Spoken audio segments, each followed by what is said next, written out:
Mpuuga engeri yakwatamu ey'ensonga. It is the most childish way you can handle an issue. Having Mpuuga engeri yakwatamu ensonga. Yes. Is the most childish way any person would have handled that kind of a matter. And I'm going to explain. Stay with me. Look, like I told you, you have to understand.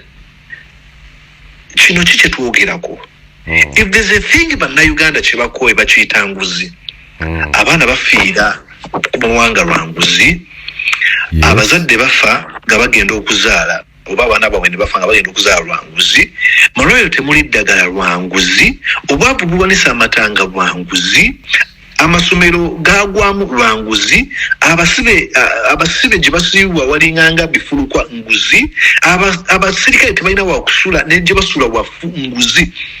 Then you accept this matter okujja mu public. Now, abampuliza njagala mumanye ensonga ya Mpuuga twagitegeerako, naye waliwo ensonga nnyingi. Ero kye twafuna ensonga ya Mpuuga is just the tip of an iceberg. Waliwo ebintu bingi ebigenda mu maaso mu byobufuzi bye batatugamba nga bakozesa reason, nga bakozesa maturity ne proper judgment, ne bagamba for the sake of keeping Ugandans focused on this mission, let us not even go and wash our dirty linens in the public. Uganda yancha mu ggwanga ng'abantu beerya nkuta za mimwa, abamu ku bampuliriza bannyinaze ne baganda baffe tabanyi oba naali ekyeggulo. Mu ggwanga ng'abantu tebalina, abaana abubuwala tebalina pads, beeteekayo bugoye. True. Mu ggwanga mu malwaliro nga temuli ddagala. Obwavu genda olaba abantu awo nayitanga awo ekibuye ng'abantu olaba ku makya, budde bwa ku makya, abantu bali mu kutambuza bigere.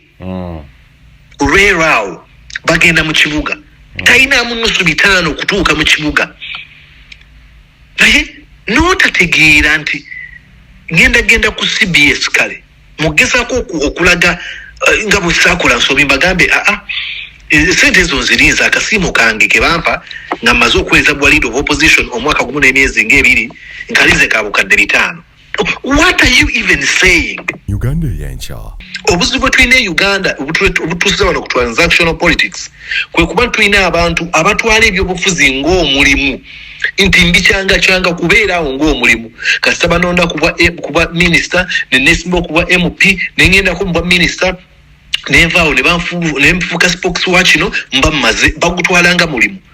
Mu kana akaseera ke tulimu tetunoonya bannabyafuzi banoonya mulimu, tunoonya bannabyafuzi abagenda okutambuza ensonga ey'okujja nakyemalira mu buyinza. Uganda yancha. There's a gentleman called retired Dr. Kanukiza Besigye. Yes. At one time they accused him of having raped Chakwa. At one time they accused him of being a mole. Yes.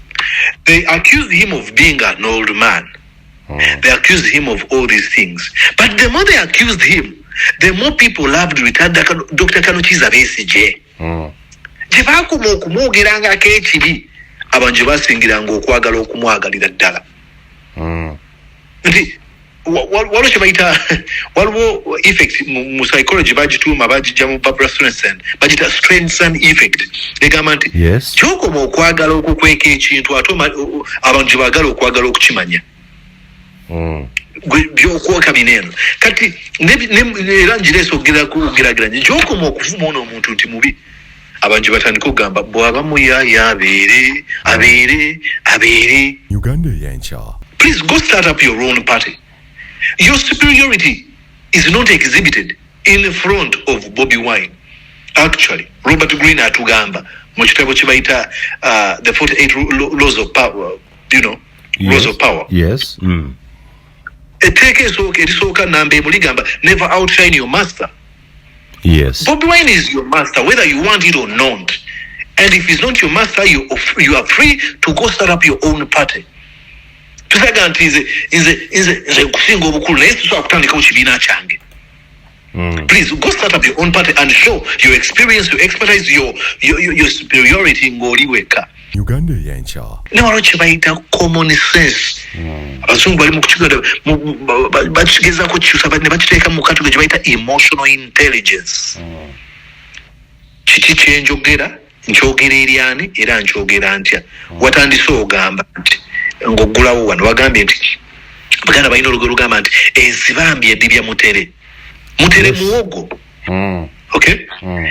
Abantu batundanga muwogo oyo mu butale obw'omubuulo.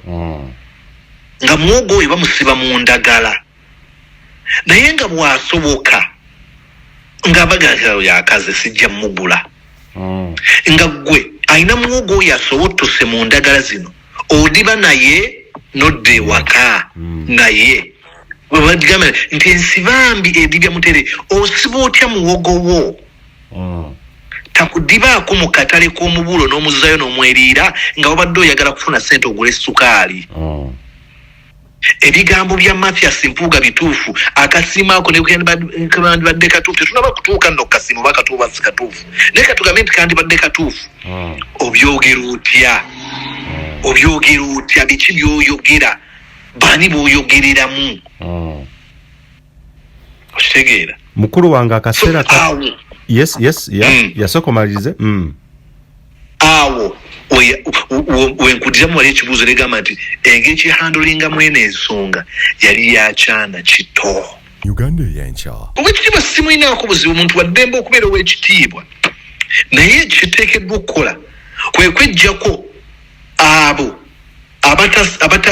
kigaba kiyita abata personifying who are not the true personification of ekitiibwa. Abatajjaayo kifaananyi kituufu. Weebale nnyo nanyumizanga. Abatajjaayo kifaananyi. Uganda y'enkya. I would think that you overestimated his influence and what he would say. Had he understood that these things are going to go public, he would actually go and speak to Bobby Wine and say, what? I understand kana akasente nakafuna naye tebigenda mawulire. I can guarantee you I will send back this money. Okay? Never chukula. But he doubted that this is my thing. He doubted that maybe we been agenda mawulire nja kusiga zero buganzi bwennyina. Wrong. Weesiimye mattu oli wa mukisa okukira abalala. Omugugu gw'ebizibu by'ettaka gukutikuddwa. Brand Property Services Limited ku lw'ettaka eritaliiko nkaayana. Ennyumba eziwedde okuzimbibwa wamu n'ez'okupangisa, apartments ez'okupangisa wamu n'okugula mu mawanga ag'enjawulo okuli Uganda, Kenya, Bungereza, Dubai, America wamu ne Canada. Okuddaabiriza ennyumba oba ebizimbe byo, property management n'abasaveya abakugu abataakufere. Twekwate ku nsonga zonna ezeekuusa ku by'ettaka nga kw'otadde n'okugobera ku kyapa kyo. Kati pazo y'eby'ettaka ebadde kukaluubiriza egonjoddwa bw'okwataganye naffe. Tukubire ku noti 703 824 noti 79 oba noti 773 26 58 noti oba otusange ku MT House omwaliiro ogusooka room 5 ewazana ku Entebbe Road okuliraana ekizimbe kya Muguluma Empire. Tukyalireko ne ku website yaffe www.brandpro.co.ug. Brand Pro Property Services Limited, tutuukiriza birooto.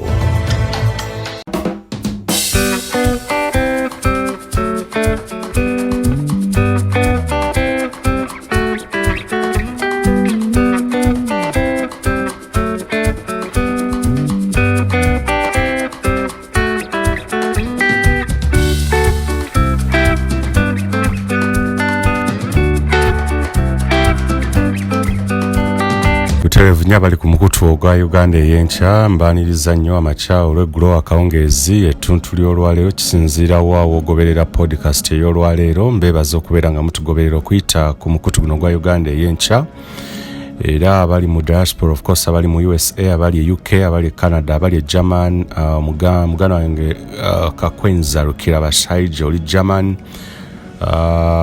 Bali Canada, actually omukutu guno okusinza ku analytics za YouTube, of course tuina audience yamannyo okuva Canada, USA ne UK. So mbala musako bana Uganda mwena bategeera olulimi Oluganda nammwe baluwuliramu akatonotono mbaaniriza nnyo mu podcast ya leero. Mbeebaza feedback o responses zammwe ezitukakasa nti ddala kituufu bye tubaweereza. mubitegeera ate abamu ne mussaako n'okuwabula n'okugatta kw'ebyo bye tuba tubaweereza. Indeed kyongera okunnyikiza ekigendererwa kyaffe ekyokulaba nga tupromoting a health debate, okubaganya ebirowoozo okutaliimu wadde kulumba abantu nakinaye okulumba ensonga. Nkibeebaliza. For many years government y'eggwanga Uganda nga kulembera President Yoweri Kaguta Museveni batutte social media okubeera nti it is for lugambo, kubeera nga tuyisaako bintu bya bulimba. But since 2015 we've stood the test of time nti ddala ekituufu tusobola okubeera nga tukubaganya ebirowoozo ku biki bye tusuubira ne bye tulowooza ebiyinza okutwala eggwanga Uganda eri enkya mu maaso. We believe in the power of the voice. Era tuleta abantu ab'enjawulo okuba torch n'okutuwa ebirowoozo byabwe ku ebyo bye basuubira ne bye baagala okulaba mu Uganda ey'enkya. Oba tesobola agenda lunaku lwankya nga tetutegedde olwaleero we tuli ne gye tuva. That's why tusa ennyo essira okulaba okuba torch mu biriwo kati. That's why ndeeta abantu ab'enjawulo tuwa opinions zaabwe ne perspective oba endowooza ku ebyo bye balaba mu ggwanga Uganda. Nze muzukulu wa Gamuga Moses Wamala olwaliro ngenda kubeera ne munnamale munnange Mordecai Mulisa awangaalira mu ggwanga lya United States of America. Of course ono aweereza ekisaawe oba industry y'amawulire mu ggwanga Uganda okusinziira ku radio Suubi nga musomi w'amawulire ku NBS television, Record TV ne radio byonna nga asoma amawulire okuga reportinga saako n'okubeera nga agakuŋŋaanya n'okugasunsula. So muze mumugoberera ku mikutu egy'enjawulo X, ku TikTok, Facebook, saako ne ku mukutu gwa Mordecai Mulisa ku YouTube. Musajja n'omuwandiisi wa bitabo. He's a poet, he's an author. Era mu maaso kawa alina ekitabo kyagenda okutwanjulira, simanyi mutwe ekigwana akituuma, naye njagadde leero to pick his thoughts ku bigenda mu maaso mu ggwanga lyaffe Uganda. Muganda wange nsabo soko namusize kubatuuliriza ku mukutu ogwa Uganda ey'enkya ate tugende mu maaso ssebo. Abawuliriza ate era n'abagoberera ebiteekebwa ku mukutu gwa Uganda ey'enkya mbabuuzaako bombeera abasiraamu mbagamba nti assalamu alaikum warahmatullahi taala wabarakatuhu. Ab'enzikiriza y'ekikatuli ki nammwe butyo mbalamusaako ne mbagamba kansubire nti okwagala kwa Katonda n'okwawulwa kwa Yesu kuli wamu nammwe abalokole. Mukama yeebazibwe.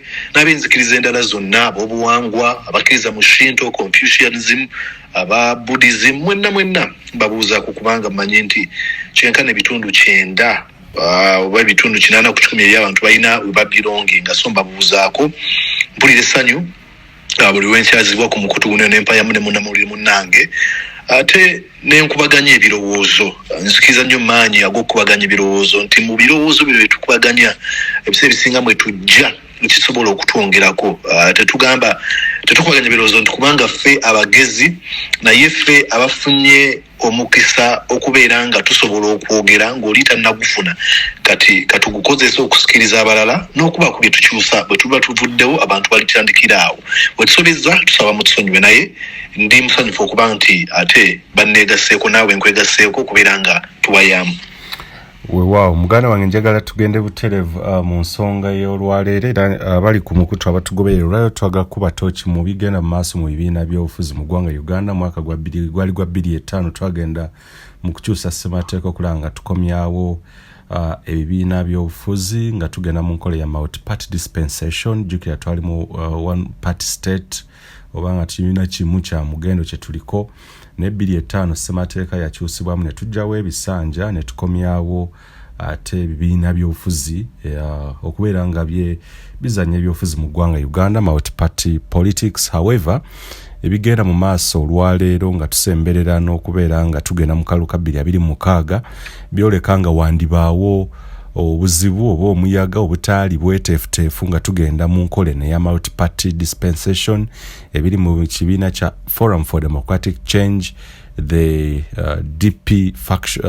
FDC faction Najana Nkumbi Katonga, ebiri mu NUP waliwo aba pro Mpuuga balaba pro Kyagulanyi, ebiri mu Democratic Party eriyo the good DP, the bad DP, ba Norbert Mao, ba Sebamala n'abalala. So it's everywhere mu biina by'obufuzi. even of recent nekibadde mu national unity platform okubeera nga abakulu bagano perhaps enkwatamu y'ebintu yandibanga omuganda gyayogera contents bambi edibya mutere yandibanga eri mu bibiina byonna. Muganda wange nkimanyi bulungi nnyo zogobera ebyobufuzi emyaka gyonna because ozokyaza ne bannabyabufuzi ku mikutu gyonna egya radio Sakone TV station kozokola. Generally oli musajja muwandiisi, how would you describe oba osobola kunnyonnyola otya the terrain, the status quo ebinamu byobufuzi mu ggwanga Uganda gye byoperatingiramu even ne wetwogera akaseera kano? Ebigambo byenyinza okukozesa mu Lungereza bibiri ojja kunnyambako okubivuna nange nja kugezaako. Ebina byobufuzi biri mu kye tuyita chaos and confusion. C&C, chaos and confusion. Yes. Okutwabula n'okubuzabuzibwa katemba obikyamu byonna biri mu kutabuka okutagambika embeera gye birimu. Ate ebyo nno okuba nti biri bwe biti si kugamba nti bwe byesanze naye ebadde enteekateeka engenderere eya Mwami Museveni. Yes. Bw'oba wasoma ekitabo omanyi waliwo omusajja bamuyita Nicole Machiavelli. Nicole Machiavelli y'omu ku baali abakulembeze ab'enkizo nga bawangalira mu ggwanga mu biseera baali baliyita Florence kati liriyo Italy. Mu kaseera ako yali musajja munabyafuzi mulungi nnyo. N'akaseera kaatuuka n'afunamu n'obutakkanya n'obukulembeze obwaliwo n'aggyibwamu ng'obwadde obwesige n'agenda n'atandika okuwangalira okufaamu. Bwe yawangalira okufaamu emyaka gye yamala waliwo kabaka eyajja gwe bayita Medici ng'agenda kubeera kabaka wa Florence. Yasinzira okufaamu oyo Nicole Machiavelli n'awandiika ekitabo kiyatuuma The Prince ng'akiwandiikira Medici ng'amugamba nti ekitabo ekyo ng'akyanjula agamba nti nja kukola paraphrasing etali ntuufu naye to the effect of agamba nti abantu ab'enjawulo banoonya obuganzi eri bakabaka oba bakulembeze. Abamu ku bo babawa zaabu, abalala babawa ebirabo bwebiti, abalala babatonera bino. Naye nze nsazeewo okubeera nga nkuwandiikira ekitabo kino nkuwadde bino ebiwandiiko ebigenda okukufuga okulaba okkulungamya okulaba ng'ofuga abantu. Nga mu kitabo kino kye baatuuma The Prince Nicole Machiavelli yawandiikira Medici mwalimu enkola ze bagenda okuyitamu zaateekeddwa okuyitamu okulaba ng'afuga abantu abo okubafuga obumbula.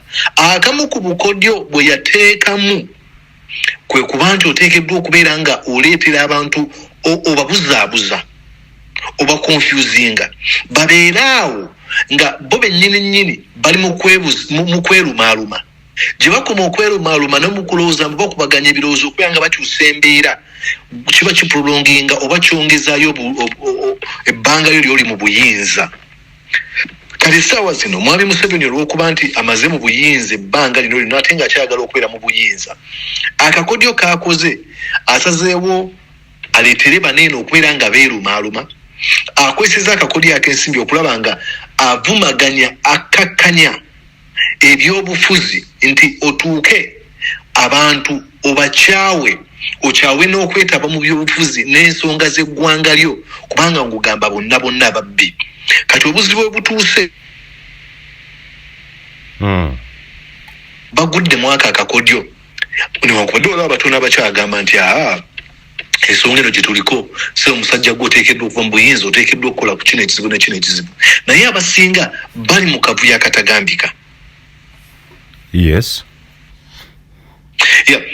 Era ojja kukiraba katugambe nti bw'ogenda mu FDC nti essaawa zino obukulembeze obwamusibira mu bbwa obwannakyemalira bwe bumalawo ebbanga eddene ennyo abantu abamu batandika okuggwamu amaanyi, naye abo abamu ku bo ababa tebasobodde kuggwamu maanyi ono amaze mu buyinza kutuukira ku Museveni ajja mu kibiina katugambe nga FDC n'anoonyamu abo abantu abasobola okugulibwa basobola okutunda emyoyo gyabwe n'abawa akasente.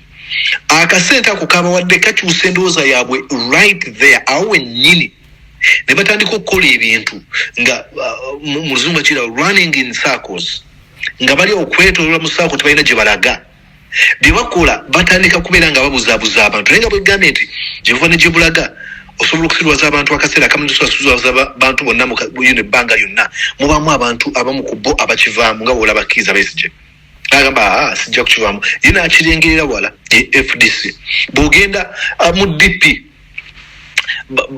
bagezaako okusindika ekintu naye ng'omululu gw'ensimbi bwe guli ne exhaustion ya Museveni okukooya abantu n'okuteekawo okubazanyira ku bungo n'abalaga nti nemba mwogera ku ky'okuzija buyinza mulina ekyamu ku mitwe bamaliza abamu beetunze kati ssaawa zino DP erina NRM mu buliri kyekisimu ku UPC bw'ogendako mu NUP kyekibiina ekyali ekipya ekyosobola kugamba nti kiri nabo naye owulira emirerembe nagyo egiriyo abamu ku bo Mathias Mpuuga bino byalimu ebintu bya kasente total confusion and chaos naye mu bino byonna bye tulimu njagala nga wegambe nti mubeeramu abantu abalaba ebintu ebyenjawulo n'agamba newagwala ekyo kigenda mu maaso kino kikyamu naye nze kambe ejjemu waakiri omu abantu okubasobola okwetula ne basigalawo omuntu omu asobola okubejjamu naye nyumiddwa ebigambo bya Bobi Wine gye buvuddeko ebadde ayogera n'agamba nti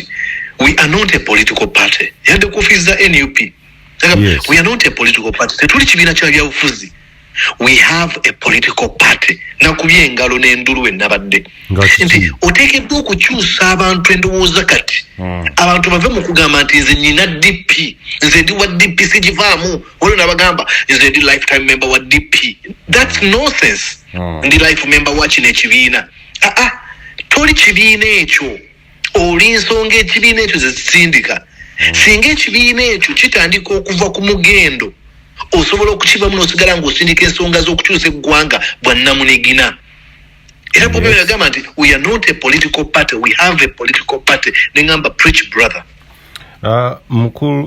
muganda wange byoyogerako bidefining the transactional politics shaping oba egenda mu maaso okubeera nga shaping ebyobufuzi by'eggwanga lyattu Uganda. Do you think National Unity Platform, because yes, UPC is gone, Democratic Party is at crossroads, FDC is at crossroads, ekibiina ekijja ekya NUP picking a case in point ku nsonga ya Mathias Mpuuga, do you think kisobola okusurviving the transactional politics at play?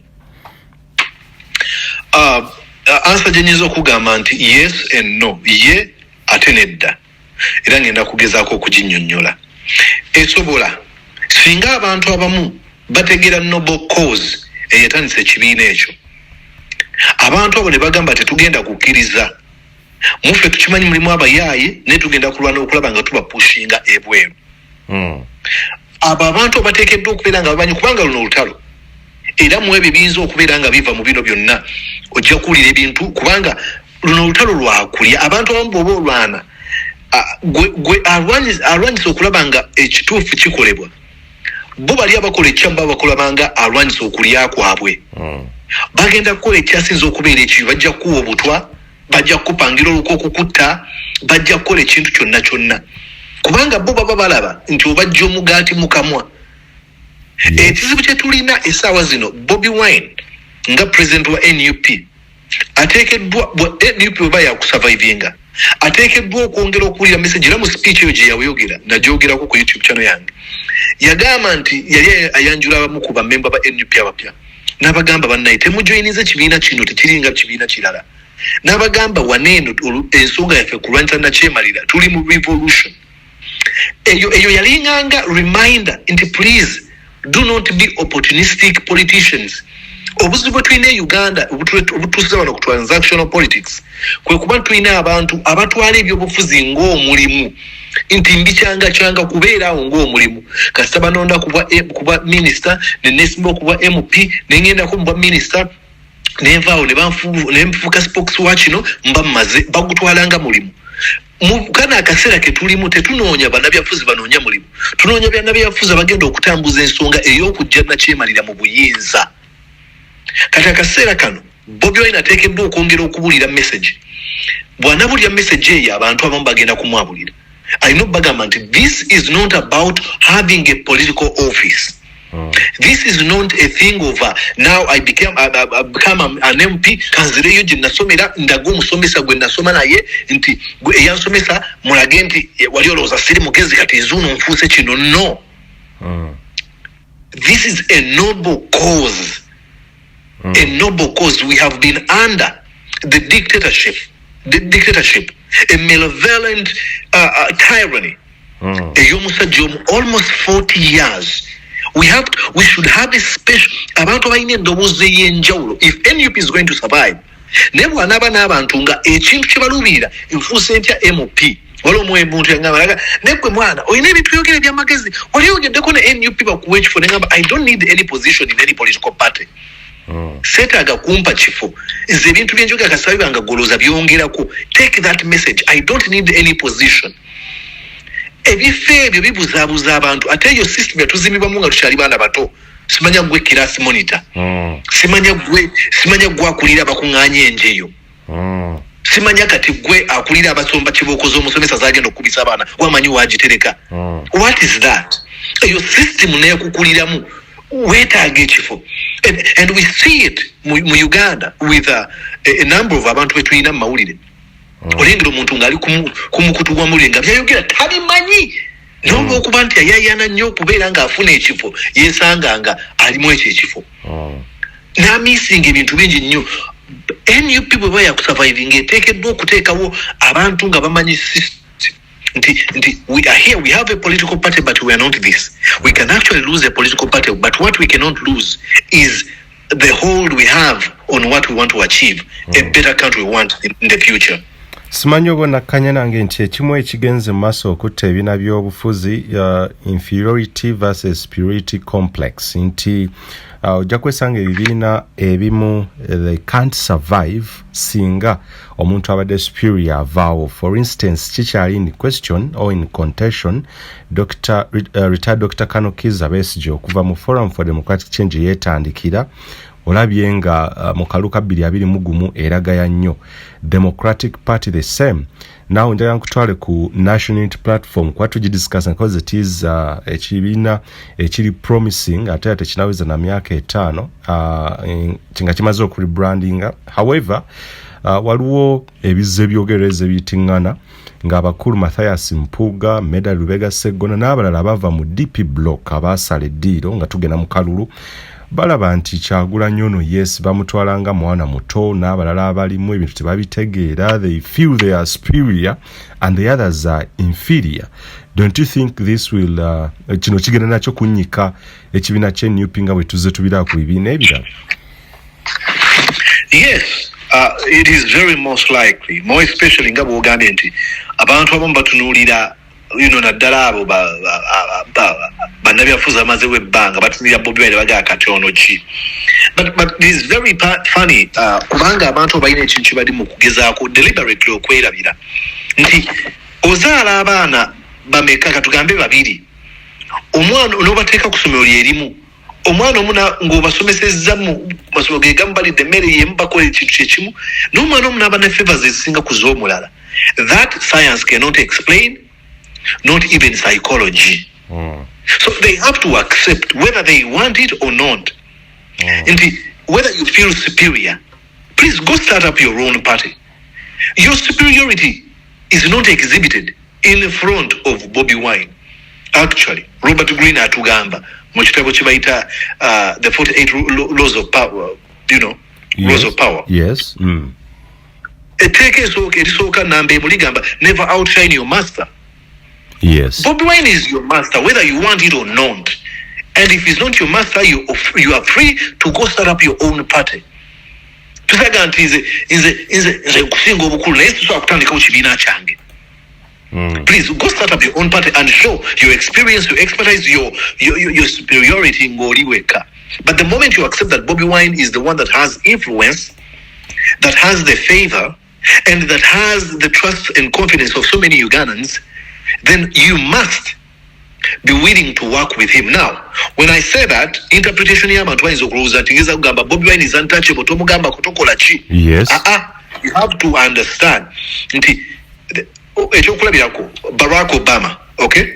Barack Obama yali president wa yali candidate wa DP wano mu America. Yes, Democrat. Oyabera candidate wa DP nga musutibwa ebitagambika nga ayagala na kati ya China favor. Yes. Chokanga alina vice president we gubaita Joe Biden. Yes. Wabiranga wo respect ey'obwagazi bwa Obama bwalina eri abantu gye baamuwa.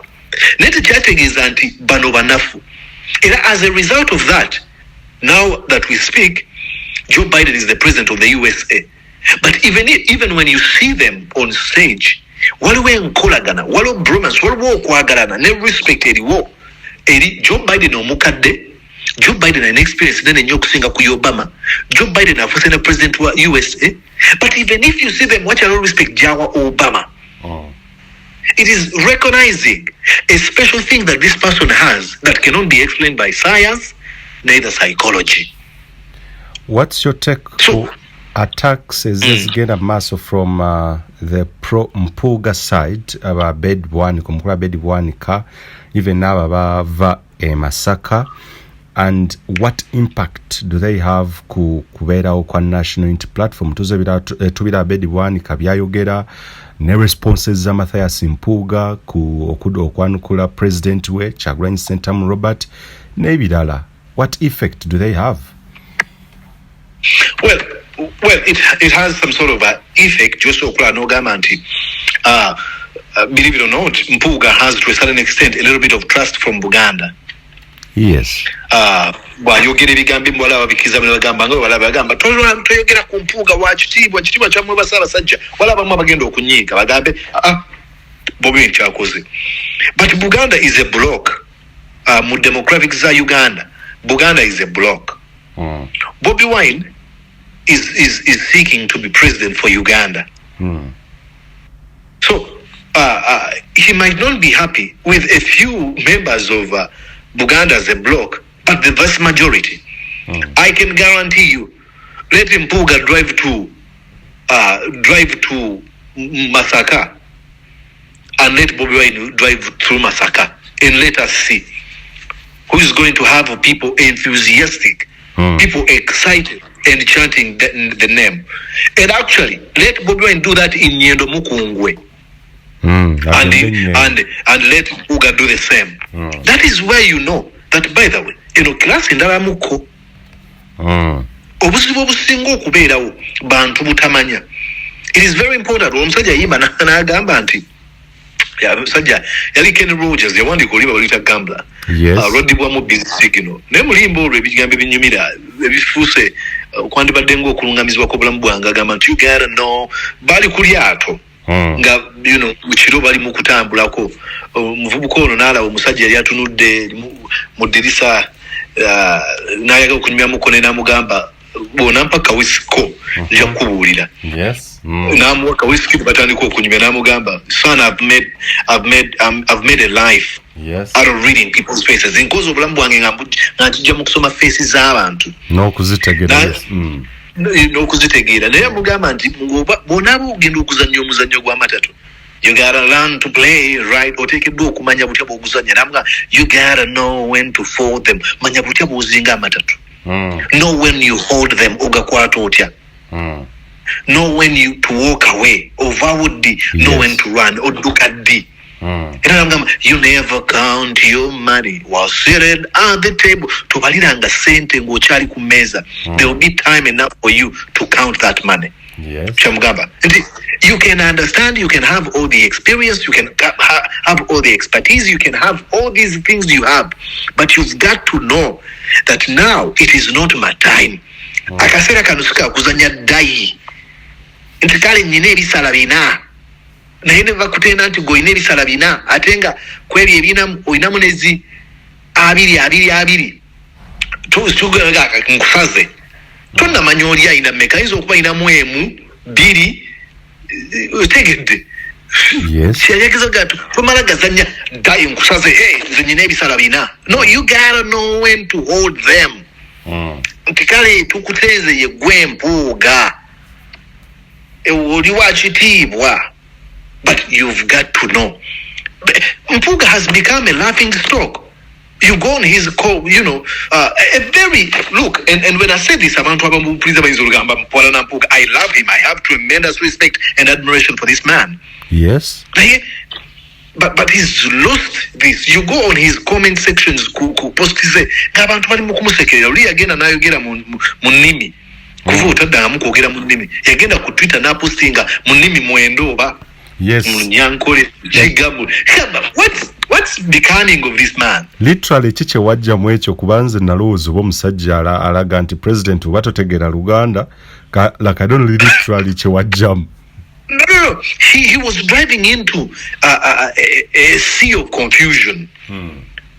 It was pressure because wabanga ichajasaza kwa right chidamna kati. Wagamba bade tuchaddeko wane right biteka mulunya kitara no lusoga. But he did it once. It was chaos, confusion, pressure, stuff like that.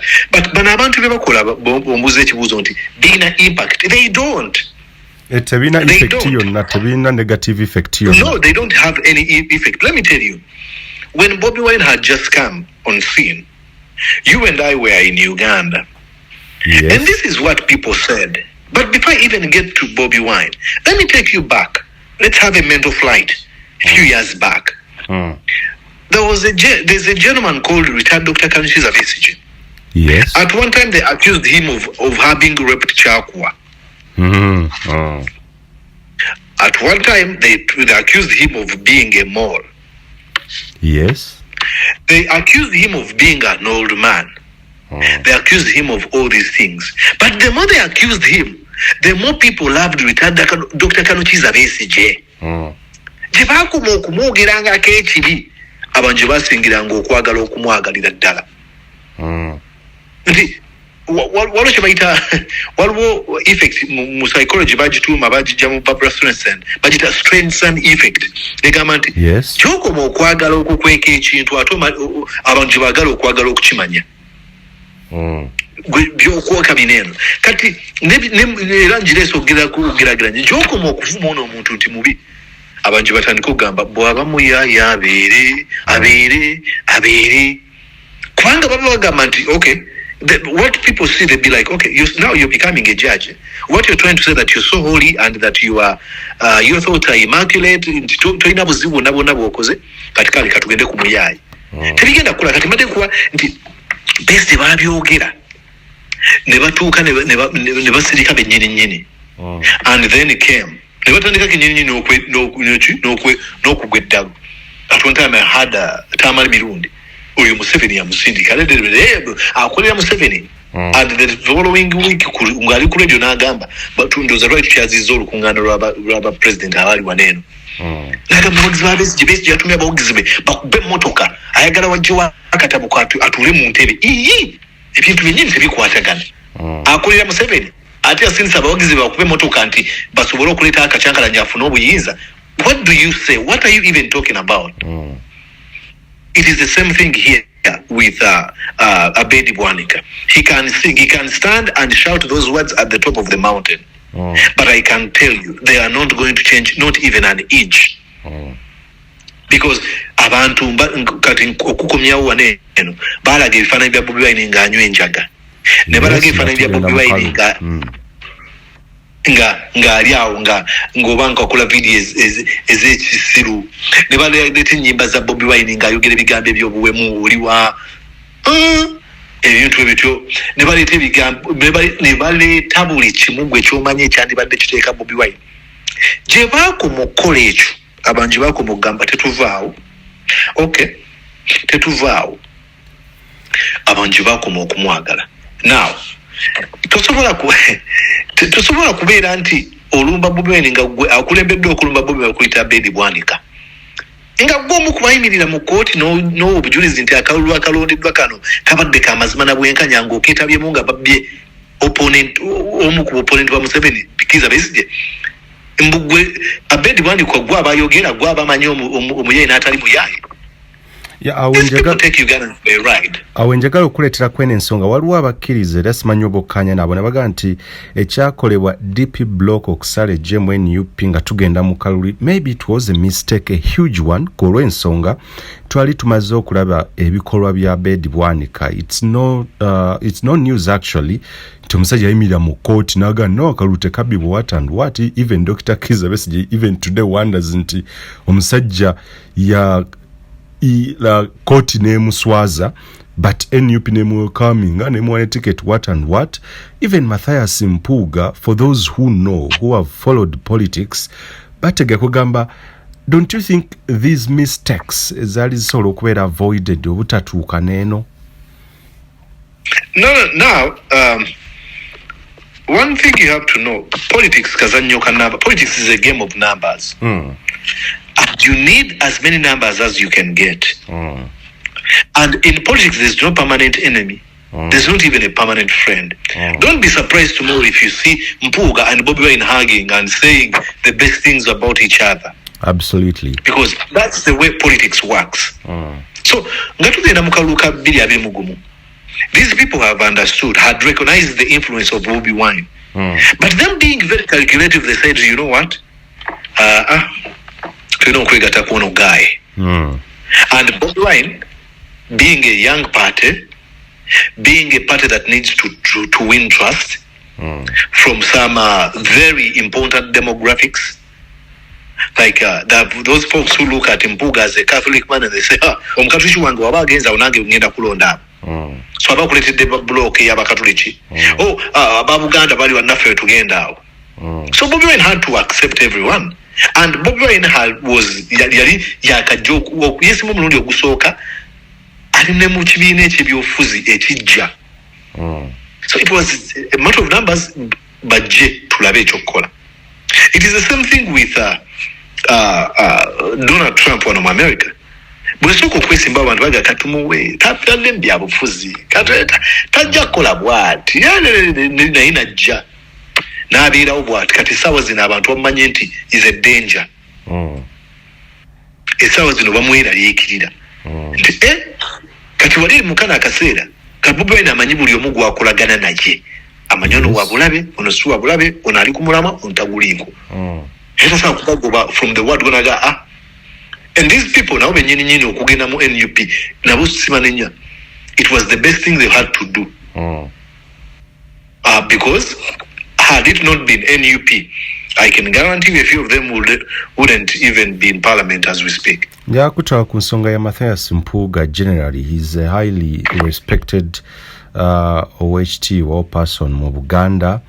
Era however oyinza okukanya nange nti kakati waliwo mixed reactions abamba kyamu HT wate bakyakimuwa but his reactions engeri gye yakwatamu ensonga eno ey'obukadde ebitaano yakakasa nti wakitiibwa engeri gye yagikwatamu era yakakasa nti muyivu. Now thank you for that question. Now Mpuuga engeri yakwatamu ey'ensonga, it is the most childish way you can handle an issue. Akukanziremu having Mpuuga engeri yakwatamu ensonga, yes, is the most childish way any person would have handled that kind of a matter. And I'm going to explain. Stay with me. Look, like I told you, you have to understand. If there's a thing about Uganda chibako ebachiyita nguzi, abana bafiira mu buwanga lwa nguzi, abazadde bafa nga bagenda okuzaala, oba abaana baabwe ne bafa nga bagenda okuzaala lwa nguzi, malwaliro temuli ddagala lwa nguzi, obwavu buwanisa amatanga lwa nguzi, amasomero gagwamu lwa nguzi, abasibe gye basiibwa walinganga bifulukwa nguzi, abasirikale tebalina wakusula ne gye basula wafu nguzi. Then you accept this matter okujja mu public. Now abampuliza njagala mumanye eno ensonga ya Mpuuga twagitegeerako naye waliwo ensonga nnyingi ero kye twafuna ensonga ya Mpuuga is just the tip of an iceberg. Waliwo ebintu bingi ebigenda mu maaso mu byobufuzi bye batatugamba nga bakozesa reason nga bakozesa maturity ne proper judgment ne bagamba for the sake of keeping Ugandans focused on this mission, let us not even go and wash our dirty linens in the public. I'll give you an example. Sente za FDC twagenda mu kalulu nga bagezaako bali mu kugwapolingana zino sente zaavaawa wazifuna ddi until bali eri abazifuna abo baani Nandala bwe balemererwa okubeera nga bawandulinga ensonga za kisajja kikulu ng'ekiteekeddwa okukolebwa kuba exposinga.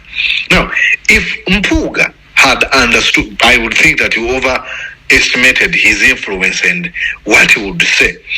Had he understood that these things are going to go public, he would actually go and speak to Bobi Wine and say, what? I understand, kana akasente nakafuna, naye tebigenda mawulire. I can guarantee you I will send back this money.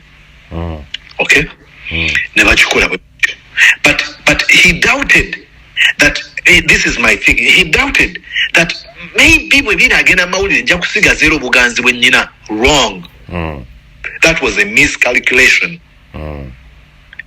Yayina okunoonya engeri gyakwatangira bino ebintu ate kubanga ebintu binene nga batugamba oli ajja kungamba olina obujulizi yatwala no nze ngenda ku bigambo bya president wa NUP nti mu meeting yalimu ne Namboze yalimu meeting yakakasa nakkiriza nti sente zino yazitwala nebya Bobi nga bivuddeko ne tugenda ne ku radio ku CBS aga sente zijja sinazifuna ne zijja mu ggwanga ng'abantu beerya nkuta za mimwa abamu ku bampuliriza bannyinaze ne baganda baffe tabanyi oba naali ekyeggulo mu ggwanga ng'abantu tebalina abaana abubuwala tebalina pads beeteekayo bugoye mu ggwanga mu malwaliro nga temuli ddagala obwavu genda olaba abantu awo nayitanga awo ekibuye ng'abantu olaba ku makya budde bwa ku makya abantu bali mu kutambuza bigere olw'eraawo bagenda mu kibuga talinamu nnusu 5 kutuuka mu kibuga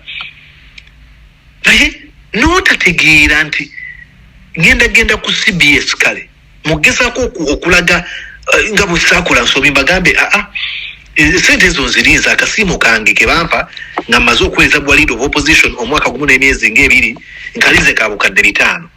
What are you even saying? Look, ekyokulabirako kino sikyogera kweraga, okay? Yes. Essaawa zino njogera mu apartment yange. Bwe mbikula eddirisa wansi wali eri emmotoka yange epaakinze. Singa nteekako video nsobokulaga fridge yange ejjudde emmere. Amasannyalaze gange tegavaako, internet yange tevaako.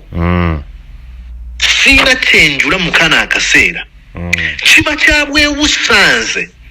Singa ninnya ennyonyi ne ngenda e Uganda nentwa motoka nentwala e Karamoja nenkuŋŋaanya abantu you know, I remember when I was coming here I had to put something in my microwave.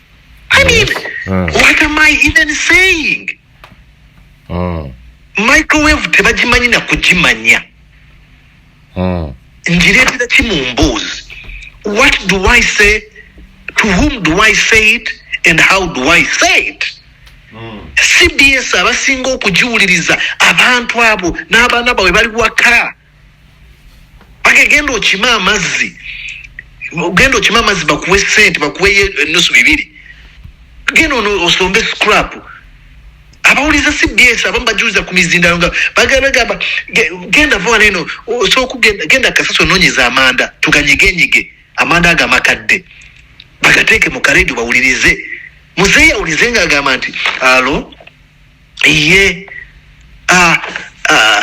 nizo obukadde bwange 5 emulimu gwenkola ebbogo waliwo mu luzungu ekigambo kibayita smag amalala agatamanyiddwa condescending tone enjogera eyo ey'okulengeza. What do you say and how do you say it?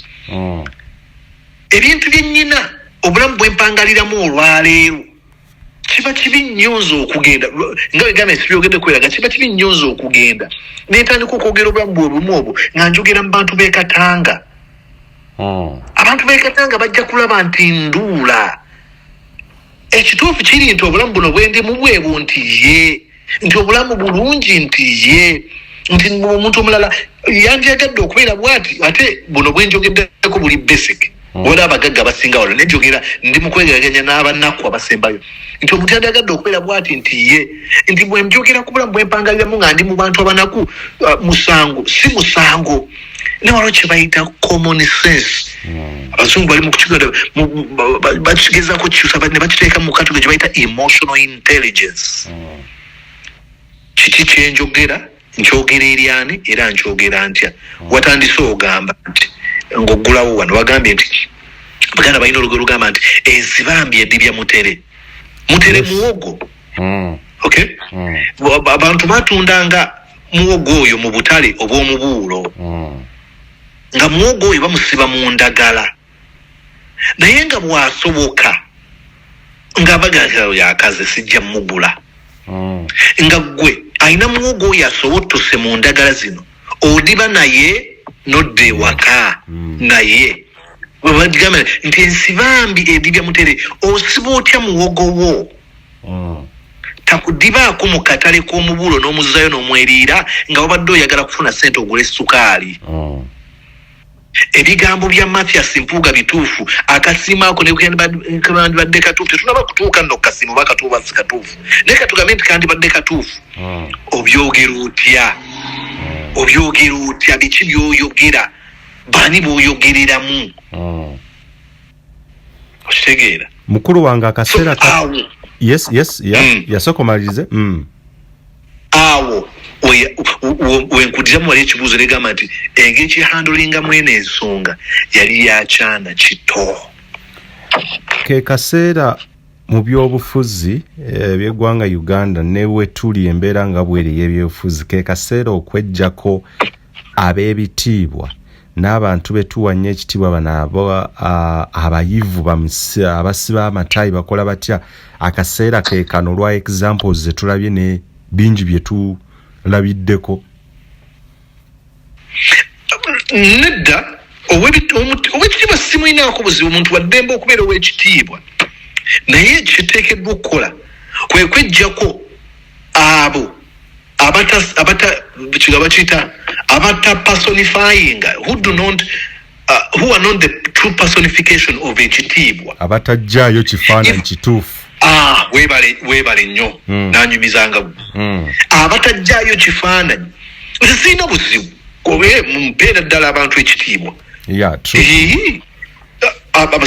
Wala abibityo benjuga kati nganze ngontuza na interview yako yali Katikkiro bamuyitani owekitiibwa Dani Mulika owekitiibwa nkimuwera ddala. There's no doubt about that. Kubanga track record ye ebintu byayogera nenge gyekalwezemu okutuusa olwaleero. Owekitiibwa Israel Mayengo 100% bena mu interview nga nenge gyenanywa ekitiibwa nkimuwa yambala amasuuti ge akijjayo. At the moment you are owekitiibwa nga byokola bya Brian White, please genda bamukubye kantu kwa isimaako kamanyi. Waliwo abakkiriza nti the literates be basinze okwonoona ebyobufuzi mu ggwanga Uganda olwaleero and they are partly to blame or hugely to blame. Yeah, that is it holds a modicum of truth but not entirely. Kubanga ebyobufuzi engeri bineno gye tutambulira ku democracy asinzira mu West buli muntu agenda okubijjamu oteekeddwa okubeera literate. Nti ne bandi badde batuufu illiterate agenda kujjabire mu parliament. I am sorry.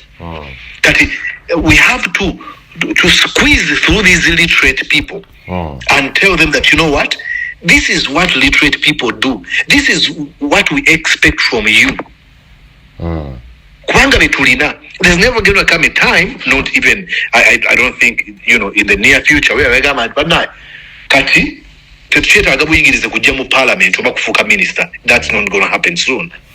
So we have to work with these literate, and we must be proud of the, so, but we have to tell them that, when you go to school, the importance of school is to shape you so that you can tell what is right, what is wrong, what is ethical, what is unethical, what is moral and what is immoral. Nga munnamawulire ebbanga ly'ozogobera ebyobufuzi bannabyabufuzi n'enkola ya gavumenti ye Uganda, a service award to Matthias Mpuuga ow'ekitiibwa, was it called for? Yali egwanidde era gwe service award wagitegeera otya? It was a very, very, very good corruption wrapped in a very nice package. Okay. Because ojja kuzo simanyi oba nkozesa Olungereza nga toyagala nkozesa Olungereza ebigambyo. Ndowooza aba bannayuganda aba in case waliwo abatagira tusobola bateeramu nnyo Oluganda ne lusukkawo. Okay, ojja kunsonyiwa. Nti yali enguzi yateekebwa mu package ennungi. Yes. Nti abasajja Sseruganda, gavumenti ya Museveni eno gye twagala eve mu buyinza ekoze ebikolo bino. Yajja ng'eyita mu lutalo olwafiiramu bannayuganda estimation oba bagamba omuwendo oguli okutandika ku 10,000 okutuuka ku 5,000. Yes.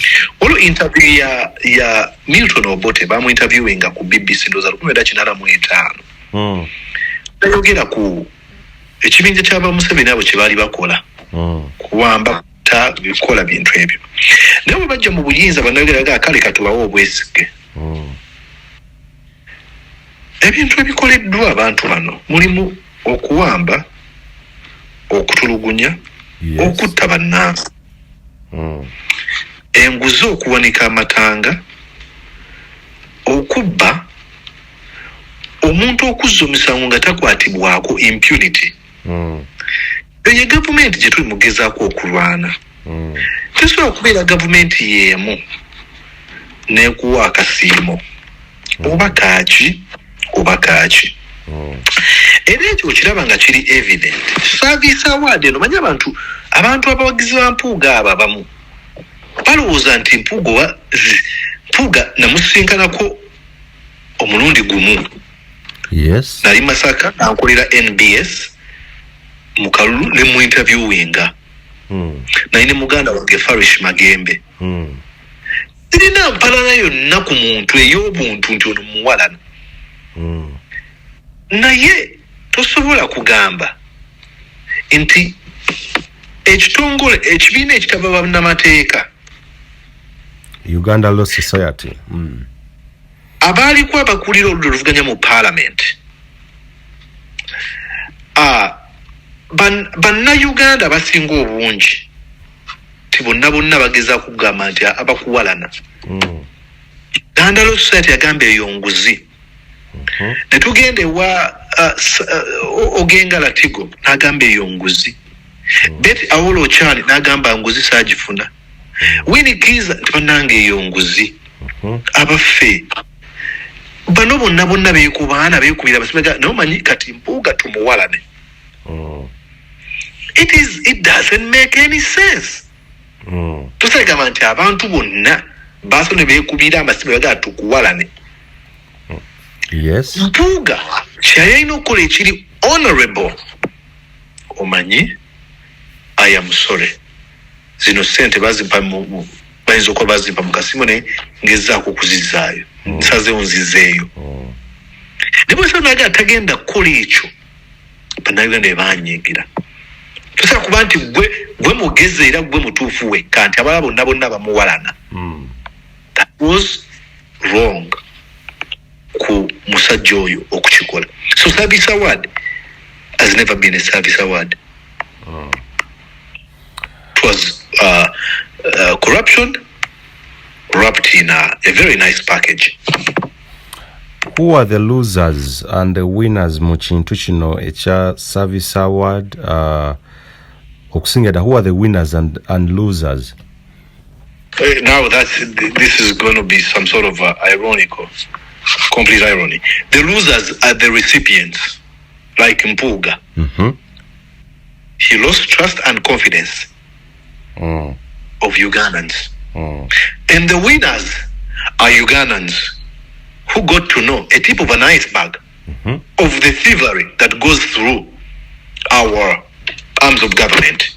This time round, Parliament of Uganda, the legislature. Yes. Nti abafuna ate mwana tubeera afiirwa. Kyokka abatafuna ate mwana tubeera wangula. Yeah.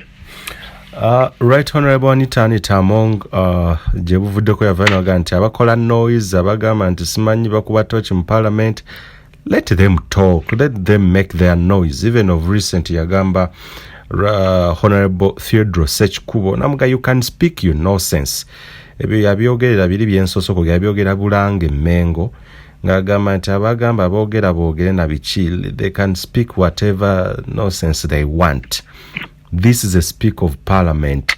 Singo obadde owandiika kitabo ku speaker wa Parliament omutwe gwo gwandibadde ki, and what could be the synopsis or the epilogue of that book? The bastardization of our politics.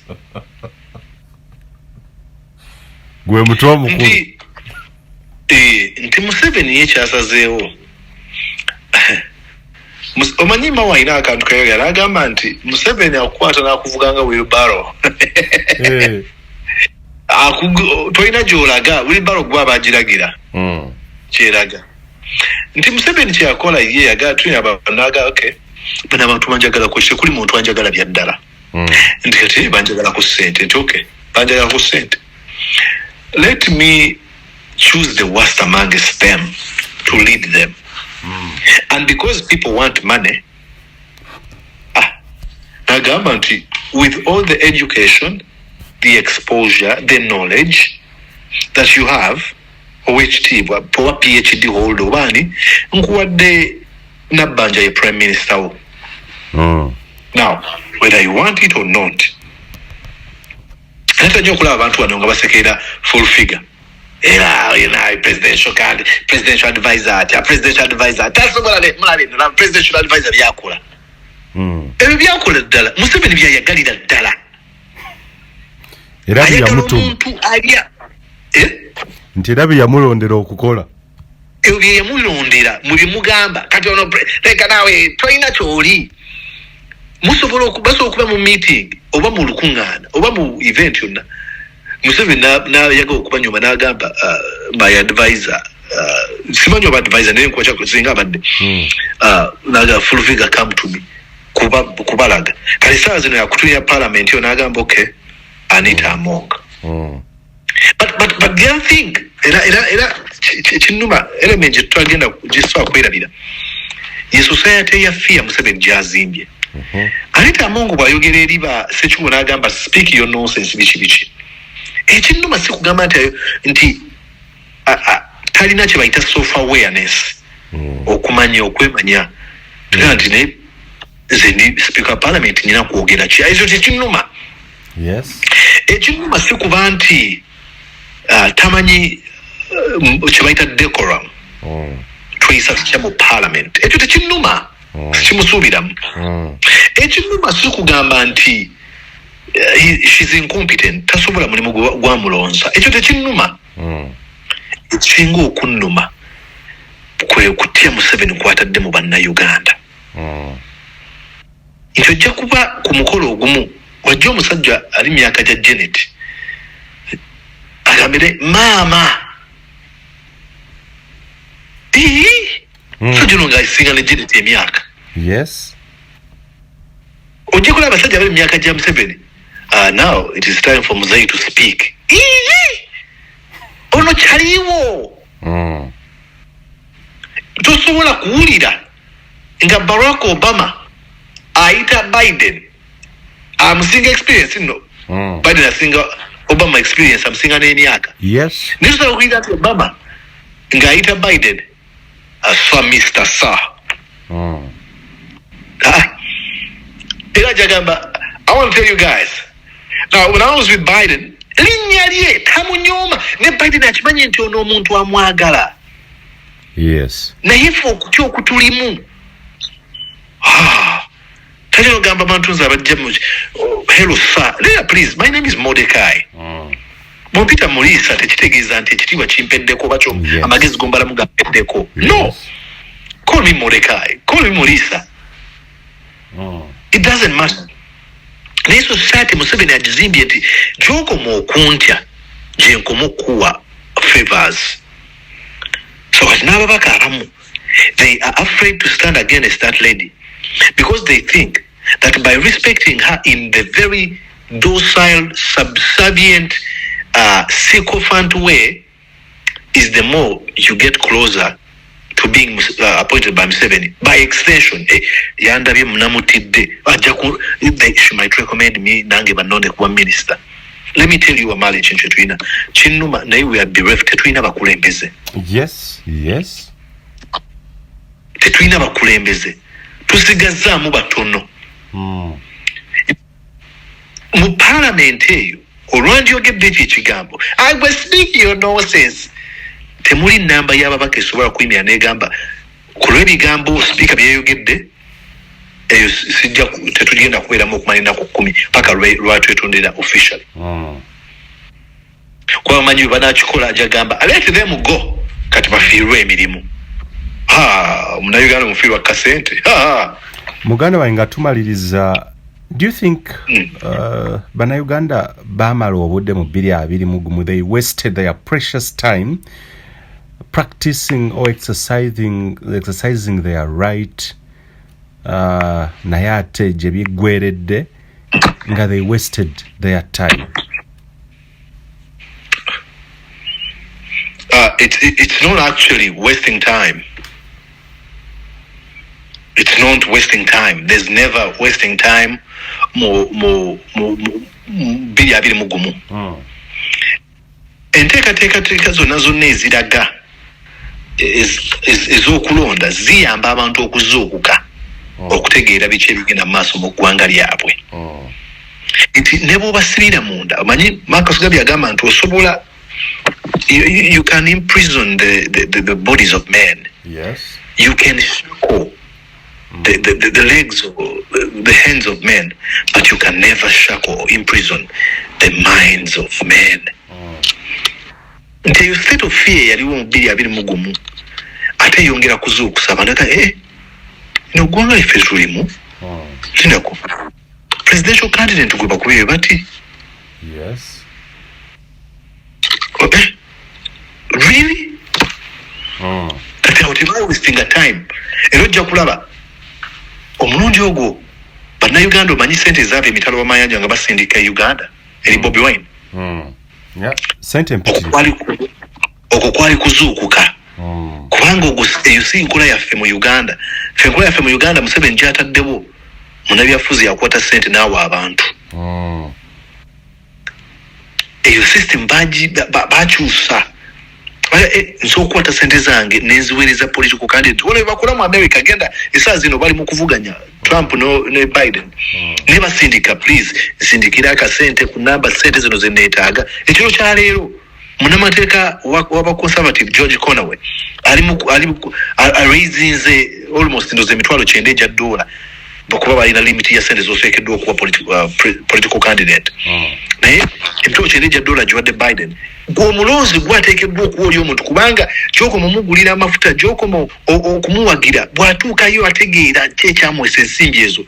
Naye Uganda ffe tuga onale batuuse batuweeyo kikaseese nze bampadde eyabbiya then ng'atuuka naye atandika kwematiza. So akalulu ako kazuukusa abantu bangi nnyo abavubuka abato bagetinga involved mu byobufuzi.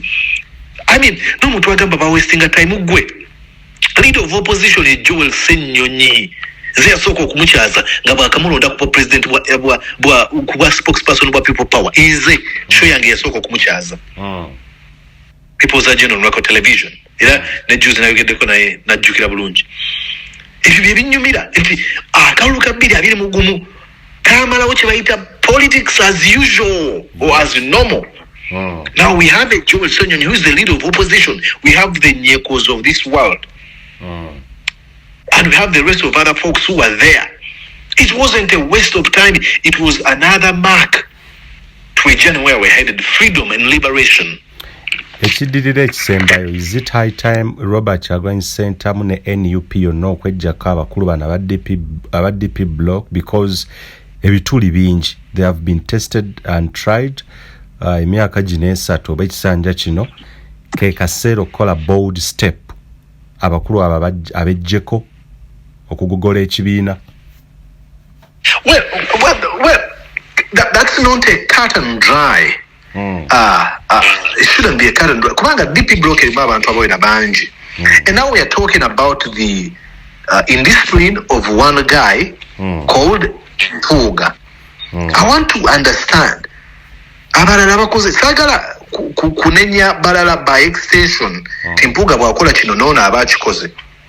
Because you know that ebyali bigenda mu maaso omuntu yatugamba nti ali mu meeting era n'agamba bw'oba tuze mu meeting tusagamba nti ate bakunyizizza yali Nambooze nga yayogera ku Mpuuga. Yes. Naga tusaga tumanyi byagenze mu maaso meeting ate nga tewazze. So bwe tugamba DP block oyinza okubeeramu ate abalala batalina musango bandi. Let's go case by case. Let's go case by case on akozechi, on agambechi, on akozechi, case by case. And besides that, besides about DP block, we know that DP block Kagabo is not a DP block guy. Itaga bachivo kuzinga badene mwana muto. Ayo mukwano go Kazibe Bashir. Kazibe Bashir mbazira wuyo mbayira wo mubiri. Where is he? These are not DP block guys. As we focus on DP block guys, the others abagamba katika zibwagamba bannange ebyampuuga singa bigenda mu maaso bannange yali bitabukidde. You know? So case by case. Ekibiina kigugolwe kitya okwejjamu abantu bwe batyo kuba eri abakkiriza nti n'engeri kaadi gye zaagabibwamu okukiika oba okwata flag mu bitundu ebitali bimu. Yes, it was a new party, but Messi yaliwo mpitirivu this time around obutaddamu that mess ekibiina kyegogolwe. Going to the election, people have to be exposed. Toyina ngeri gyogenda kubagoba okujja ku exposing nze. Abo bali accountable eri ba constituency baabwe. Omuntu kasategera nti ono muyaye yali asente bweziti tagenda kumulonda. Expose them. Like ebibi bakola. Of course, it's not going to be a walk in the park, but expose as many as you can. Ekisembayo ddala ebibiina by'ebyobufuzi bisimbewo amakanda bifokasinge ku ki mu maaso we tulaga okubeera nga it is continuing to expose Museveni. Let there be Bobby ayogera ku agenda ku relaunchinga gundi ey'okutambula. Mobilization, whatever. Yes. Akole ekyo. Analabye Mugisha muntu ali eyo mu byalo. Bazukusaba na Uganda leo muntu ali eyo nga tamanyi na kigenda mu maaso. Yenga amanyi akaluwe katuuka nga bale tasimanya SPC. Batiisa. Naye bagende mu bantu ne bagamba nti this is about war. It's about life and death. Yes. You either live in this kind of a life or you're willing to fight and save your country. What could be your final remarks to Ugandans oba Uganda politically awali status quo ne maaso gye balaga with an intent of reclaiming their country n'okuzza eggwanga engulu? Bannayuganda mbakubiriza okubeera nga beenyigira mu nsonga z'eggwanga lyabwe. Ebintu bigenda kukyuka gwe ng'oli eyo.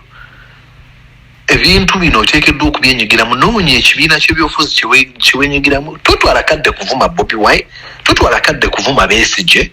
Gwe noonya ekibiina ky'olimu oba noonya omuntu gw'oli naye oba baako ky'okola okulaba ng'okyusa obulamu. Tobeera eyo n'ogamba nti ze bannange ebintu bibi nnyo sina kye ngenda kukola. emu ku tactic Museveni gyayagala okukola ng'ogyeko bastardization ayina enda gye bayita exhaustion kukooya abantu mwenna tufuuke tubeerawo nga tuli apolitical tetuli constant twagala byabufuzi kyokka nga bw'ogenda ku mupiira gw'obadde olabira nusu 5 oba 10 mu kibanda bw'ogwongerako 2,000 z'obadde olyamu ekikomando ng'omupiira gugenda mu maaso togenda kukirya ogenda kulaba mupiira gwokka odde waka ng'olubuto lukuluma gwagamba nti ebyobufuzi bikwatako oba oyagala oba toyagala so beera interested mu ggwanga lyo beera interested mu ggwanga lyo ani alifuga essaawa zino kankuwa ekyokulabirako tulina omusajja ali implicated anenyezebwa report zimwogerako ng'ali emabega mu kulinnya eddembe ly'obuntu kakweza atugamba yali mu maaso ng'alaba nga bamukuba ng'ali yalagira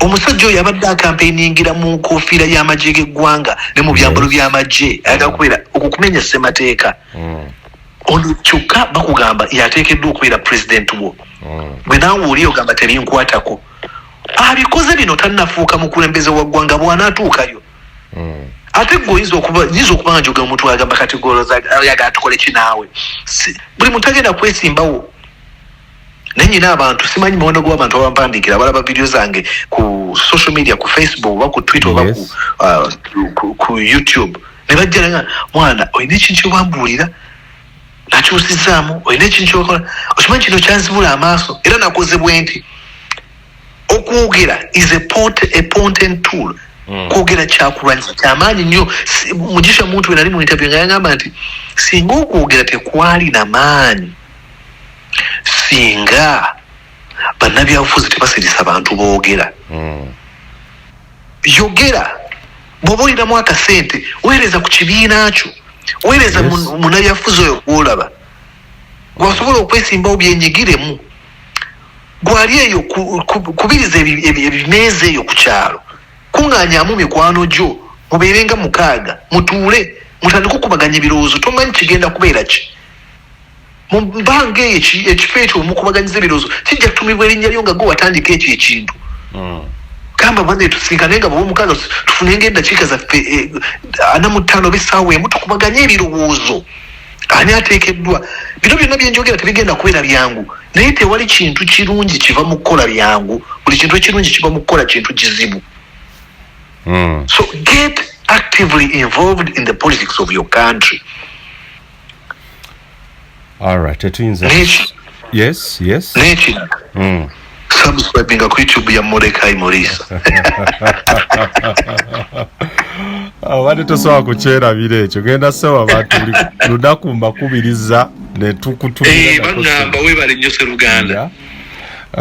Muterevu so toyanza nnyo akaddeko era nsubira ebirowoozo byo bigasseeko nnyo era nzikiriza bannayuganda obubaka obubazzamu amaanyi n'okubategeeza kye balina okukola bajja kubeera nga baactinga era ndowooza mu maaso kawo tunaafuna obudde obulala ssebo.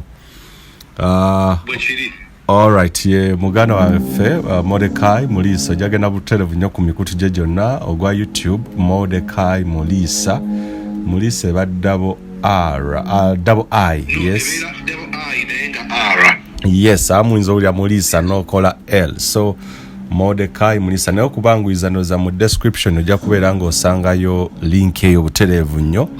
So genda mu description wansi ojja kubeera ng'osangayo blue link o link eyo gy'osooka ng'otappingamu okubeera ng'ogenda ku channel yo subscribing ate era okugenda maaso okubeera nga tukubaganya ebirowoozo kubigenda mu maaso asaayo content ew'enjawulo okugatta ku ebyo byayogedde wano saako ne ku mikutu emirala nga TikTok, X saako ne ku mukutu ogwa Facebook. Atakumira mpeera batukuumire tunaddamu ate olunaku olulala.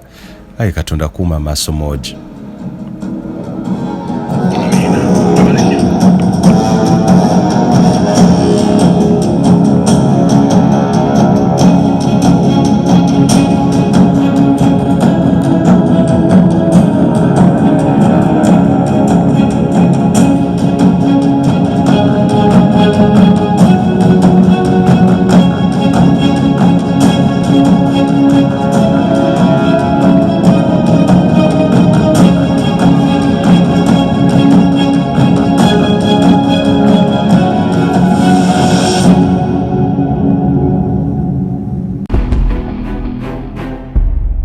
Uganda ey'enkya.